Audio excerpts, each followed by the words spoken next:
dijo Félix, si hay cosas nuevas se aporta, se suma, y lo que no está bien se puede corregir. En fin, para eso sirve este tipo de espacios que podría decirse de corte académico. Así que de nuevo felicito esta iniciativa y espero que sea una de tantas. Bueno, yo en esta oportunidad voy a presentar un tema que tal vez muy pocas veces se ha tocado, si es que no se ha tocado, que es no definir solo lo que es la tuna, sino verla desde otra perspectiva. Bueno, mi campo de acción es la historia, soy historiador y al mismo tiempo gestor cultural. Hago la maestría en este instante ya para sustentar la tesis de gestión del patrimonio cultural. Y en el Perú, pues obviamente tenemos una ingente, tremenda y pues hasta los máximos adjetivos de grandeza que puede haber en cuestiones de patrimonio cultural material e inmaterial. Justo venía para aquí y pues pasaba por la casa donde se alojó Bolívar cuando llegó a Lima en 1826 y pues es bastante triste ver el estado en el que me encuentro, ¿no? Imagínense si lo material está así, como puede ser el material, que es mucho más complicado de entender y de rastrear. Bueno, yo lo que voy a presentar hoy, esta tarde, noche, es la tuna desde la perspectiva del patrimonio cultural inmaterial. Bueno, lo he escrito, entonces lo voy a leer para hacerlo fiel a lo que quiero comunicar, porque si lo digo así voy a volar y bueno, puedo perder la invasión. Si me permiten, voy a leerlo. No hay interesado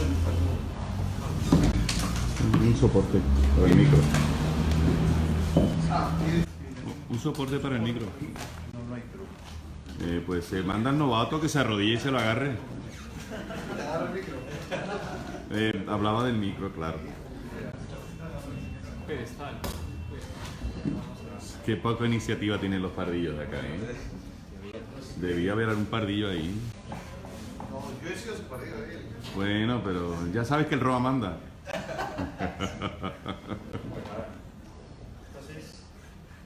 Este es el título de mi ponencia, La tuna en el Perú, patrimonio cultural inmaterial. Bueno, la carátula que he puesto ahí corresponde a algo que va a estar desarrollado dentro de la ponencia y que tiene que ver algo con una parte de la historia que es muy particular, que voy a explicar en su momento, pero quiero que se acuerden de la imagen que están viendo en este instante. Bueno, primera, voy a mencionar a modo de antecedentes ciertas expresiones que se han dado a lo largo del tiempo y que de alguna manera concatenan con lo que es la tuna en la actualidad. Bueno, voy a leer el texto y esto dice así. Este espacio, bueno, el que estoy proponiendo, nos permitirá acercarnos para descubrir y reflexionar sobre la importancia del significado del legado cultural y patrimonial que posee la tuna. Desde la perspectiva de la historia y de la gestión del patrimonio cultural, el desarrollo y el valor que configura el proceso de construcción y de construcción de la tuna la convierte obviamente en un objeto de estudio excepcional.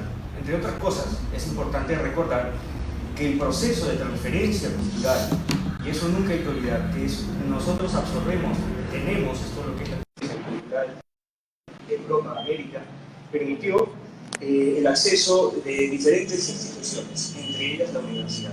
Otra cosa que no debemos dejar de lado jamás es la tuna y la universidad, esa relación es fundamental en el desarrollo histórico de lo que es la tuna.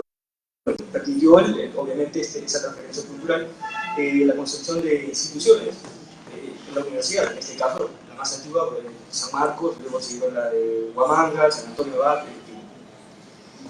sobre lo que ya existía, se desarrollaron costumbres, y esas costumbres con el tiempo fueron sincréticas, tomaron también características propias, que se fueron enriqueciendo con los diferentes procesos históricos, que a su vez fueron creando una propia y arraigada identidad cultural universitaria, eso es importante, cuya base reposa en un pilar fundamental y principal, que es la tradición.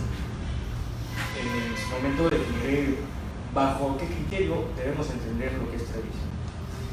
Este concepto está estrechamente e indefectiblemente ligado al desarrollo cultural e historicista de la tuna, que es lo que este congreso busca, más allá de anécdotas, sino es ver la historicidad que tiene el desarrollo de la tuna. pero que lamentablemente pues, tiene este ámbito que estamos empezando a desarrollar, lamentablemente tiene muchas debilidades, porque pues son muchas las personas, y digo muchas por no decir la gran mayoría, que desconocen el tema o no les importa, y lamentablemente pues tenemos la situación como está, desconocimiento total de la propia historia de la tuna, y pues los preceptos y los conceptos se van para cualquier lado. Bueno, entonces, como yo decía al inicio, pues esto nos permite, pues espacios como estos, tener un debate alturado y sobre todo academicista. Bueno, es posible que algunos antecedentes, como los que vamos a ver a continuación, están relacionados, salvando las distancias, con el desarrollo histórico de la tuna en el Perú, y que lamentablemente el propio fuero, como ya lo acabo de comentar, el fuero de tunos, o la comunidad de tunas, como quieran mencionarlo, lo desconoce en su totalidad. Lo que ven aquí es un grabado que se encuentra dentro de los folios que conforman la carta que envió Guamán Poma de Ayala al rey Felipe III en 1615. Bueno, ustedes dirán, ¿pero qué tiene que ver con la tuna? Van a ver que sí tiene algo que ver. Acuérdense de la imagen que ven ahí. Esto se tituló Criollos y criollas, así lo escribió Guamán Poma. Básicamente un criollo, como bien dice, una criolla teniendo una actitud de enamoramiento. Es más, tiene un pequeño cántico en quechua, bueno, no lo pongo, pero está en quechua, y que básicamente dice: hay amor, te sigo, hasta donde tú vayas, y bueno, está con la guitarra, bueno, en este caso es una vihuela, dándole como una especie, entre comillas, de serenata. El detalle que tienen que observar es la vestimenta del criollo. Más adelante van a saber por qué es importante y por qué hay una unión en el tiempo, a pesar de que aparentemente no lo hay. Bueno, esto es en el siglo XVII. Para el siglo XVIII, pues casi no hay nada en las fuentes que yo he revisado, por lo menos relacionadas a lo que nosotros tenemos como objeto de estudio. Y ya pasamos al siglo XIX. Tenemos la llegada de la estudiantina española Fígaro, que fue un hecho fundamental y que va a marcar un hito en el desarrollo de la comprensión de lo que es no necesariamente la tuna como la tenemos en la actualidad, sino el notar que existía este tipo de movimientos, y van a ver también el porqué.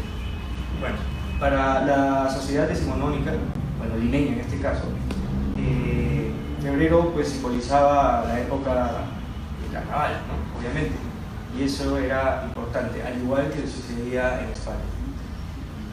La influencia que tuvo esta estudiantina fue tan importante, tan trascendental, que pues superó sus propias barreras de límites, haciendo una gran gira mundial que la trajo al Perú. Y esto fue pues en el año de 1884, exactamente el 23 de agosto. O sea, hemos celebrado hace poquito un aniversario más de esa llegada, ¿no?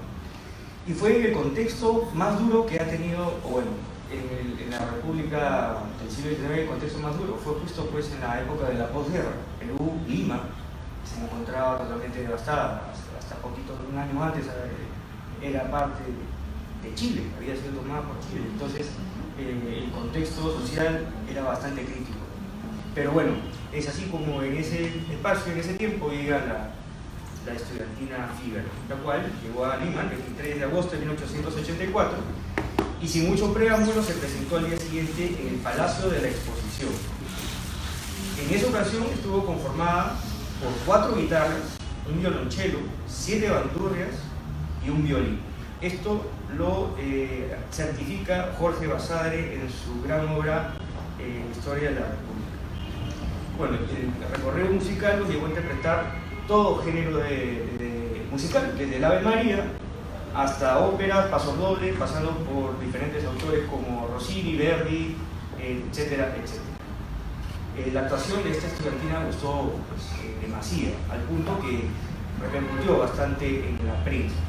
Y el Comercio, en 1884, menciona esto y cito: cuando se ha dicho en alabanza de la estudiantina, cuanto se lee en el voluminoso álbum de ella es pálido y deficiente comparado con la realidad de los hechos. Obviamente impactó ¿no? Que es muy diferente leerlos y decir, escuchar oídas, pero una cosa era verlos, y en el comercio lo dio a notar así.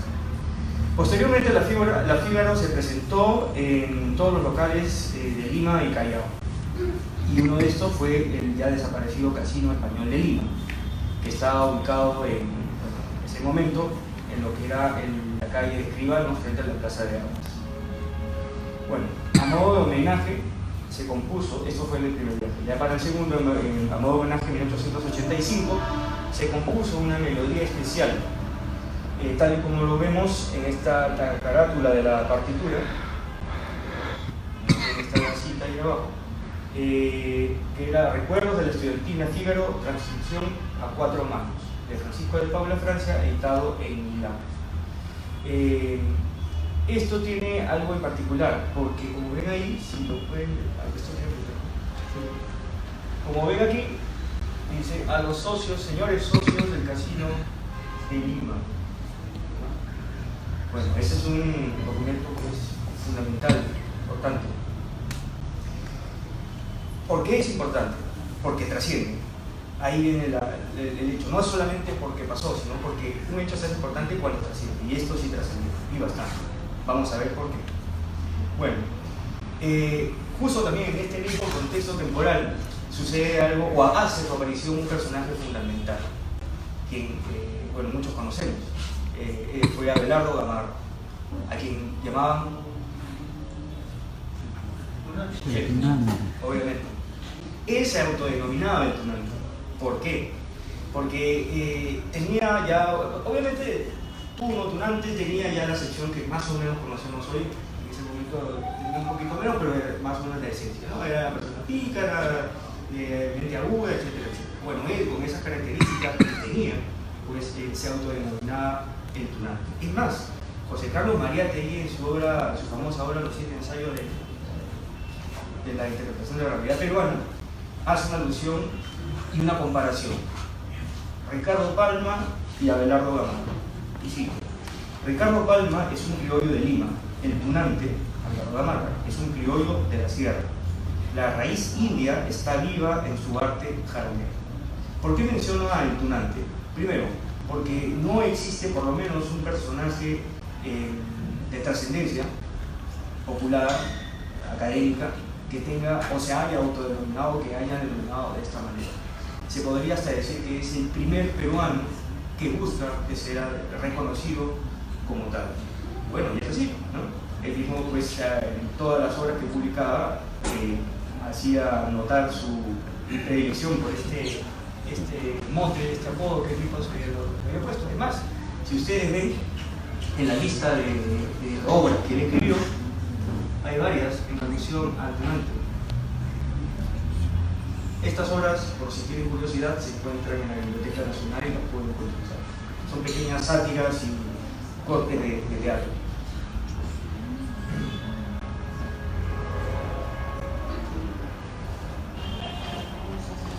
Bueno, continuando con esto, les comentaba que la Fígaro tuvo un gran impacto en la sociedad limeña finales de la posguerra, finales del siglo XIX. Y esto se vio plasmado en un hecho espectacular para quienes nos gusta la investigación y el dato escondido, como lo que vamos a ver a continuación. Aquí tenemos ante nosotros a Pedro Larrañaga. Tal vez es la primera fotografía, ya no era daguerrotipo, sino una fotografía de un personaje ataviado por lo que hoy conocemos como el traje de Lima, ¿no? Es el mismo personaje, en diferentes posiciones. Ahora, no está asumiendo el papel de Tuna, él está haciendo una representación de lo que él pudo haber visto de la estudiantina Fígaro que llegó a Lima pocos años antes. Esta foto pertenece al carnaval de 1887. Este señor, bueno, que tuvo una trascendencia académica y política en el Perú, pues en sus años jóvenes, pues plasmó esta fotografía que pues es una joya para quienes nos gusta mucho de la historia y el desarrollo de la vida. Si bien es cierto, no hubiésemos querido que sea así, pero no formó una estudiantina o una tuna, ya el antecedente, por lo menos gráfico, existe, ¿no? Como lo verán, está con el traje como se estila hasta el día de hoy, y además utiliza el bicordio y la cuchara. Y bueno, aquí está su familia, todas las características, ¿no? muy particulares. A pesar de que este señor solamente se tomó una fotografía y no llevó no aplicó en hechos reales lo que era la estudiantina, no la tuna, pero sino la estudiantina, sí hubo un caso particular que desarrolló lo que era el hecho de salida. En este sentido, años después, siempre en época de carnaval, hizo su aparición un grupo de jóvenes, los cuales eran contratados por sus servicios musicales y festivos al son de instrumentos de pulso y fuga, entiéndase mandolinas, bandurrias y guitarras. Este grupo de jóvenes era conocido como la Estudiantina Félix, cuya composición debió tener estudiantes de los altos centros académicos de la época, ¿no? De San Marcos y las diferentes escuelas de las cuales salían de San Marcos, como la escuela de ingenieros. Ahora, aquí viene un punto fundamental para lo que es la historia de la tradición musical en el Perú. Ya no solamente de la tuna, porque aquí es un punto de inflexión, se abre una rama, se podría decir. ¿Por qué? Porque la estudiantina aquí toma otra característica. Ya no es una cuestión relacionada a lo que era la Fígaro, como lo que posteriormente podría decantar en lo que es la tuna moderna, sino que la estudiantina en el Perú toma una forma distinta, se relaciona con el mundo criollo. La estudiantina pasa a ser lo que hoy conocemos la guardia vieja de la música criolla.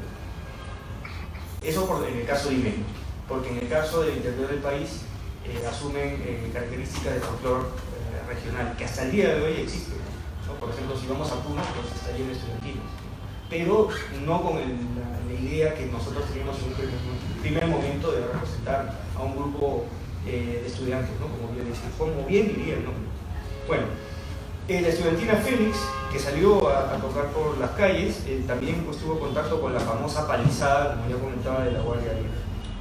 Bueno, el comercio hace eco de este grupo de la Félix y publica en 1895 lo siguiente.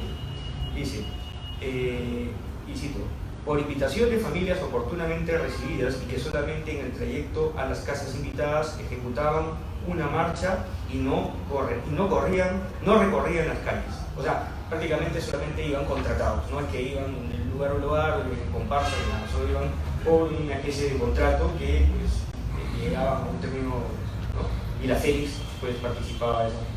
Entonces, para el siglo XIX tenemos, haciendo un pequeño recuento, cerrando esta parte para luego entrar al 20, tenemos esto, tenemos la expresión gráfica, ya como lo vemos aquí, de un personaje que, si bien es cierto, no llegó a plasmar la estudiantina, por lo menos sí la representó. Y por otro lado, sí un grupo confirmado por notas periodísticas que ejerció la función de estudiantina práctica, como hasta el día de hoy se podría decir la tuna lleva alguna de sus características. Bueno, para el siglo XX ya ese cambio, y ahí es lo que comentaban, ¿no? Y acuérdense de la imagen del inicio que he utilizado, ¿no? Que es esto. ¿Ya? Bueno, lo que ven aquí es una estudiantina llamada chalaca. La estudiantina chalaca que funcionó a inicios de los primeros años del siglo XX, y bueno, exactamente esta foto de 1913, tuvo una gran importancia en el movimiento criollo de la época, al punto que se le compuso un tema, el cual se llamó No sé nada. No sé nada. Esto. ¿Ya? Ahora, dos cosas importantes que rescatar ante esta imagen, o tres si se podría decir. Uno, la foto de la derecha, ¿no? Como verán, todavía se mantiene el uso de instrumentos como la bandurria dentro de lo que ya es la Guardia Vieja, la música criolla en su primera etapa. Ya no es la música estudiantina, no es la música tal vez de Montes y Manrique, y bueno, de ellos, ¿no? Los primeros. Y aquí otro detalle adicional, es esto. El uso de esta imagen se llama estudiantina, ¿no? Aquí dedicada a la estudiantina chalaca. Y el uso de un estudiantino, si se podría decir, ¿no? Ataviado con el traje, manteo y bicornio.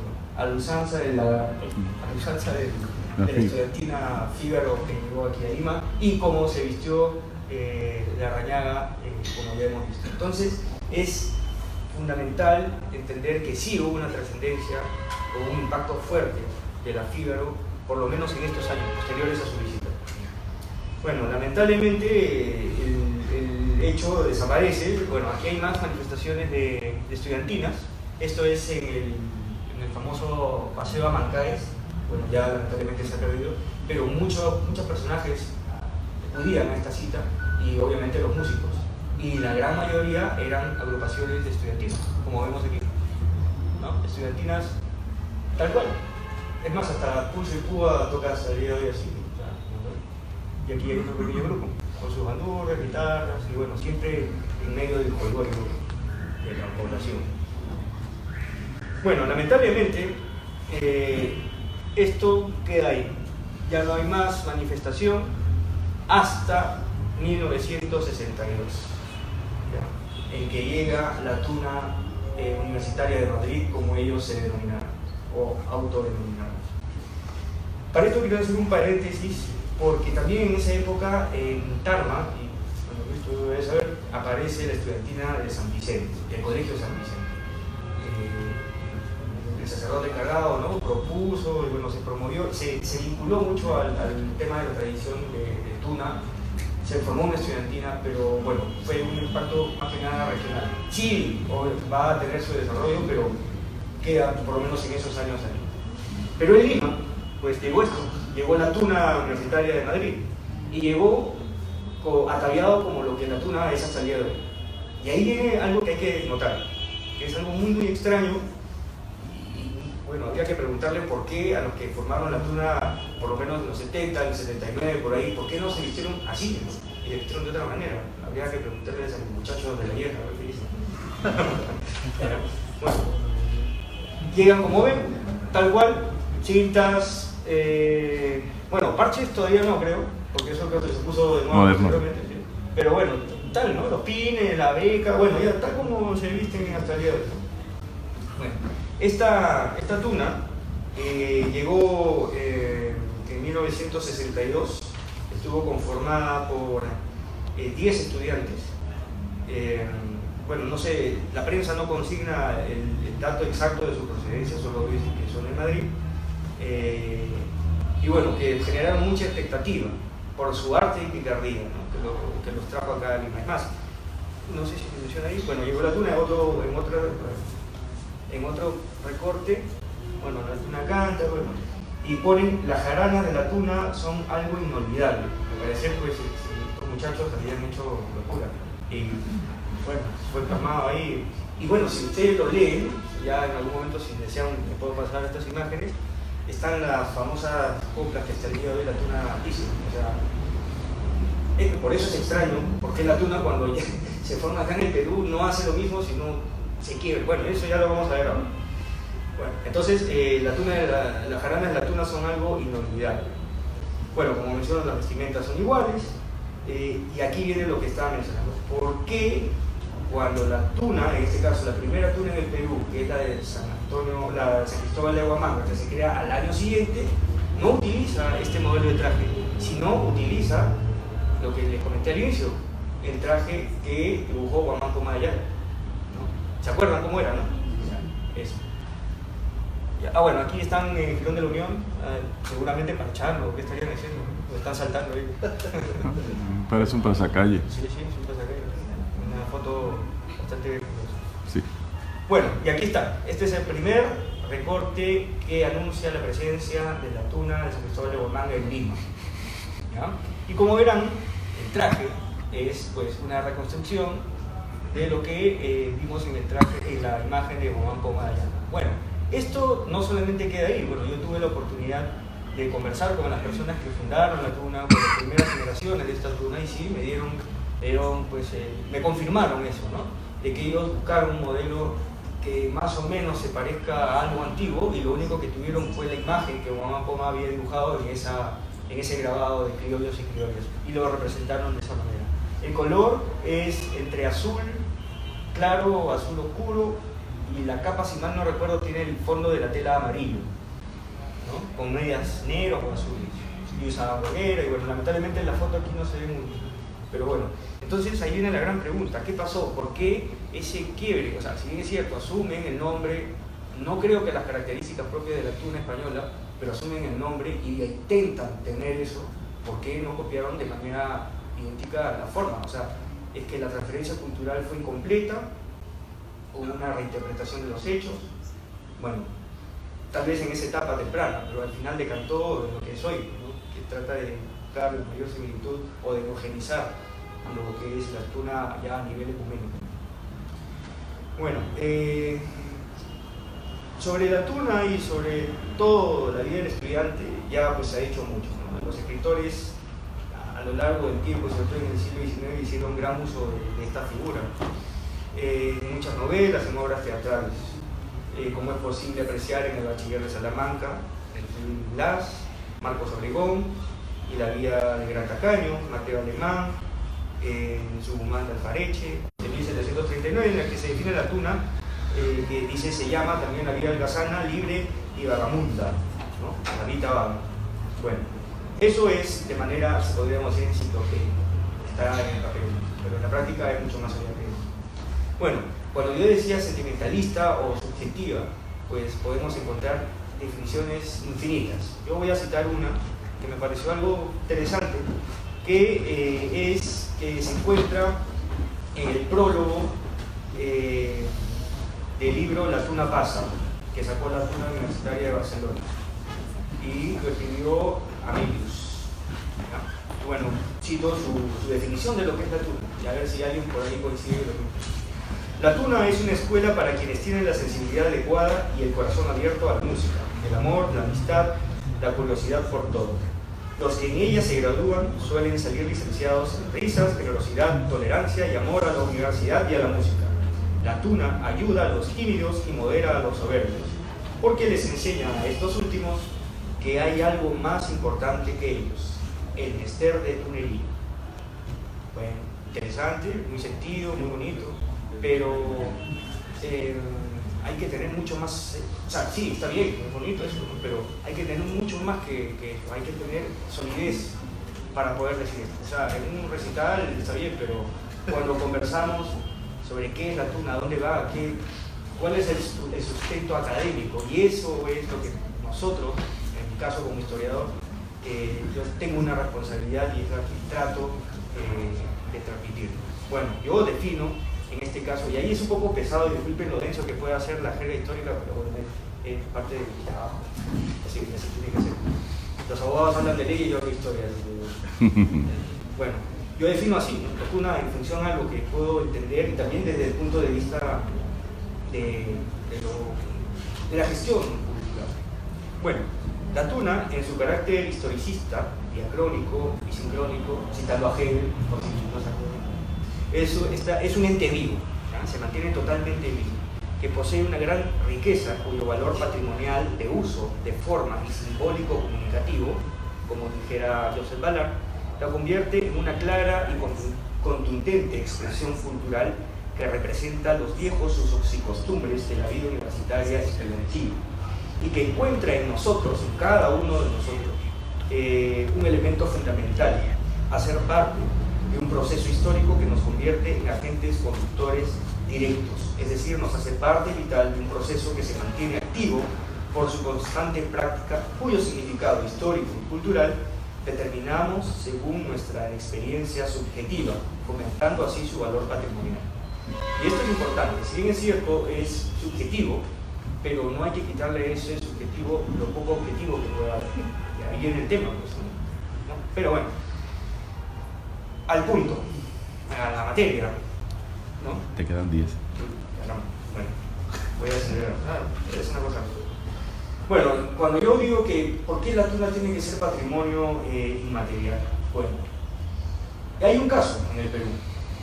La tuna de la Universidad San Agustín de Arequipa ha sido declarada Patrimonio Cultural de Arequipa por la municipalidad. Bueno, está bien, es un avance bastante significativo, pero no, lo que debemos hacer es que la tuna en su conjunto logre ese objetivo de ser patrimonio cultural inmaterial, que es distinto al patrimonio cultural. El patrimonio inmaterial logra que, si se fuese reconocido, logra intangibilidad, es decir, no se puede tocar. Pero para esto es un trabajo largo, tedioso, de bastante consenso, de poder definir conceptos y preceptos, historia, en fin, es algo que solamente se puede lograr con eventos como este, ¿no? Donde se pueda conversar de manera natural, exponiendo cada uno sus posturas y al final pues llegando a una conclusión. Bueno, ya no voy a definir lo que es el patrimonio, ¿no?, inmaterial, bueno, pero básicamente para que vean que sí que sí se puede buscar esto. Aquí están las características que permiten identificar a un elemento, un ente como patrimonio cultural inmaterial. Y obviamente la tuna sí las cumple en su totalidad, tanto en música, en tradición, en transmisión, en fin. Para esto, bueno, desarrollé este cuadro que ya creo que va a caer pesado, pero bueno, es un FODA. Este FODA pues nos da un poco a entender de manera más o menos sencilla qué le pasa en la actualidad. Y bueno, lo digo porque lo viví desde adentro y ahora lo puedo ver desde fuera también, puedo abstraerme de esto. Y entonces hay muchas debilidades, como también hay muchas fortalezas, pero lamentablemente las debilidades ganan esas fortalezas. Y ahí está el punto, la redundancia, débil de nuestra tradición de tuna. Bueno, ya me queda poco tiempo, así que solamente voy a pasar para la parte final. Como institución, la tuna no deja de crecer en el Perú y se hace cada vez más rica cuando un grupo posee rasgos particulares provenientes de su propio bagaje cultural, siempre y cuando se enmarquen en los parámetros históricamente permitidos de la tradición, usos y costumbres, con la única finalidad de consolidarse en su propia base axiológica y así consolidar su trascendencia en el tiempo.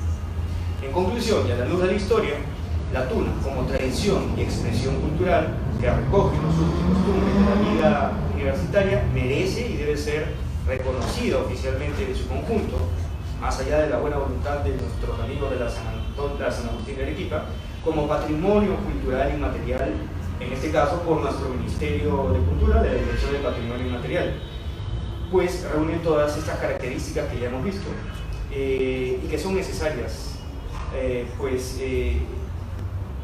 son necesarias, que nosotros debemos desarrollar, pero que lamentablemente, como ya lo mencioné, todavía existe un gran escollo, que es el más difícil de superar, que es nosotros mismos, ya que la falta de concordancia, la falta de voluntad de nosotros como agentes retrasa todas las buenas voluntades que puedan existir. Por ejemplo, yo saludo cuando la tuna de la San Martín sacó la marca Perú, ¿no? Creo que son la única, ¿no? Sí, la única. Eso, por ejemplo, es importante, eso es un buen paso también. Pero los demás no, y se hablan de tonterías, bueno, en fin, y ese es el problema, lamentablemente, porque uno no puede hablar solo maravillas, sino también hay que hablar las cosas crudas para poder eliminarlas lo más pronto posible. Bueno, y para finalizar, quiero citar las sabias palabras del maestro Porras, que justo ayer conmemorábamos un año más de su muerte, y más o menos en el contexto de la tuna, pues él dijo una cosa diferente, pero lo podemos llevar al mundo de la tuna, ¿no? Y que más o menos él dijo así, ¿no? La concordancia es posible aún dentro de las más irreductibles controversias de los pueblos, y sobre todo para estimular el anhelo de que el porvenir sea diferente y superior al pasado. Llevado esto al mundo de la tuna, pues es importante que cada uno de nosotros hagamos algo, ¿no? Sobre todo para salvaguardar esto que tanto nos gusta y apasiona, que es la tuna. Bueno, muchas gracias. Sí, señor.